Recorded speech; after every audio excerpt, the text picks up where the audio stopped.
Richician. Come for me, Daddy. That was an awkward way to start the video. Hey YouTube, Richician84 here at Express Gaming's place and Game Essentials, and we've got George here as well joining us. They're sorting out a trade. I'm just quickly gonna profile my Gaia Knight deck. Don't know if it changed since I last did it. Someone was saying like £8 or £10. It's better if you go on eBay. Yeah, these are on eBay. I'd say the £8. The Hornets that goes from 5 So to start things off, I'm playing the original Gaia and the original Curse of Dragon. I know you typically don't play these in the deck, but I wanted to.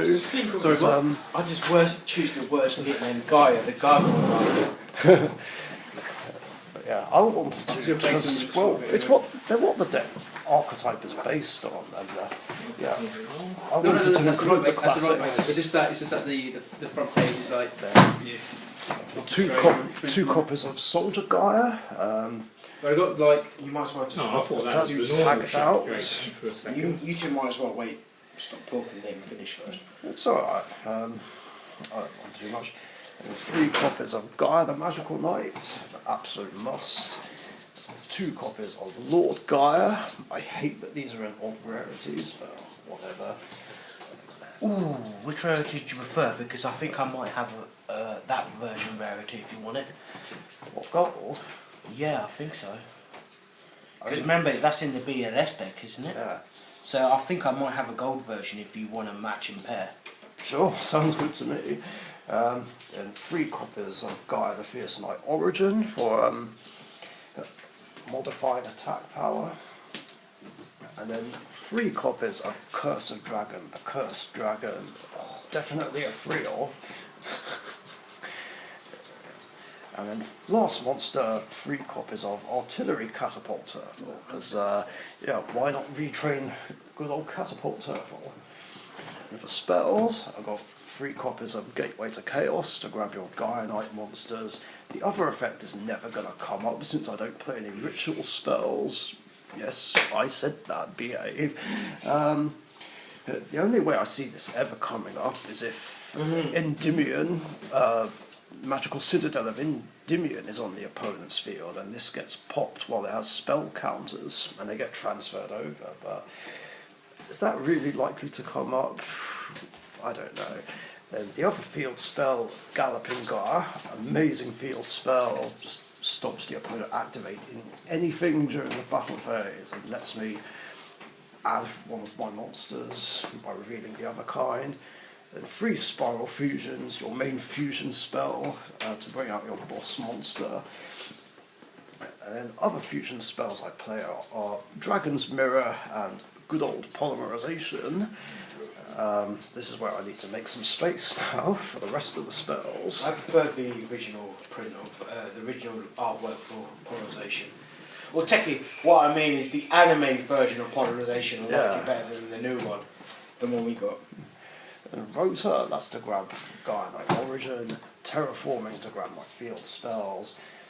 And then my usual spell trio staples. Monster Reborn, Regeki, and Twin Twist my nipples.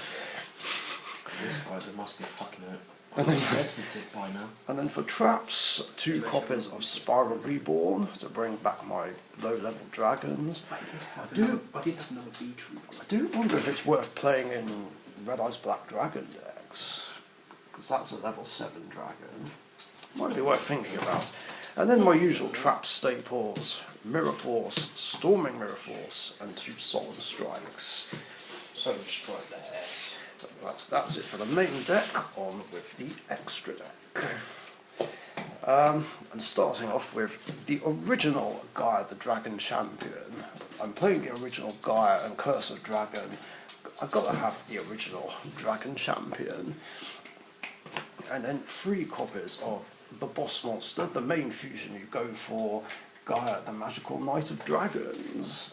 It's just such a beast. Well, sometimes it's easy to get over, sometimes not so much. I'll just go over the effect if you don't know what it does. This card's name becomes Gaia the Dragon Champion while on the field. You can only use each of the following effects of it once per turn, which is during the main phase. Quick effect. You can target another card on the field. This card loses exactly 2600 attack, and if it does, destroy that card. And when this destroys a monster by battle, I can make it gain 2600. So you can make this guy pretty big. In fact, That's what she said. that's the biggest I've ever got this up to was 7800. I would like to see if I can beat that record. Might get 6900. That's not as impressive. Anyway. No, but it's 69, so everyone. So you can go, I pop this out and its attack is. Hey. The other future, which I don't go for very much, is Sky Galloping Gaia, the Dragon Champion. Yeah. I'll just do it for these two. If you're wondering what it does, it also becomes Gaia the Dragon Champion on the field, and if it's special summoned, I can add a Spiral Spear Strike from deck to hand, but I don't have that. And when this declares an attack on a monster, I can change its battle position. Not too bad, but Gaia the Magical Knight of Dragons is your main go-to. I do have other extra deck monsters, but I don't go into them very much. Red Eyes Flare Metal Dragon, Dark Arm the Dragon of Annihilation, which I was thinking about playing in Dark Magician, but didn't have I room. might order something.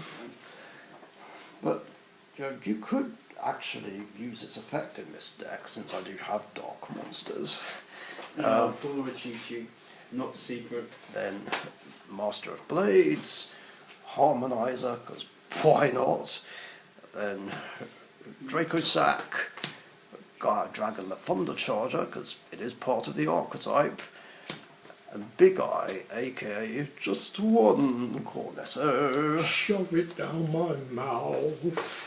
I've only got 2 Link monsters, which is Gaia Saber, the Lightning Shadow, and Nightmare Phoenix. I would have loved to play Gaia Knight the Force of Earth, the synchro version of Gaia, but Didn't have the room. well, it's not that, it's because I don't have a way to sync a 6 in this deck.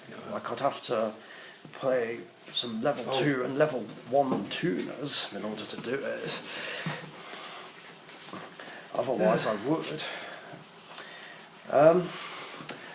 And that is the deck profile. Hope you guys enjoyed. If you did, leave a like and a comment and share and subscribe if you haven't subbed already. Now, last time I did do this profile, I did mention I was thinking about putting Pot of Prosperity in here because I don't use a lot of the extra deck, but then I thought, well, it's too expensive and too difficult to get, and also it kind of defeats the whole point of the deck, because one of the drawbacks of Prosperity is that any damage you do to the opponent is halved that turn, and the idea is to bring this guy out and do a ton of damage, and Prosperity kind of defeats the whole point of it. It's the same reason as why I don't play Upstart Goblin in anything except Exodia and Destiny board. Like, as giving the opponent more life points can backfire. Anyway, yeah, that's the deck. Again, hope you enjoyed. Thanks for watching. Stay safe, and we'll catch you guys later. Stay tuned for some duels on the Team Sorceress channel. See ya.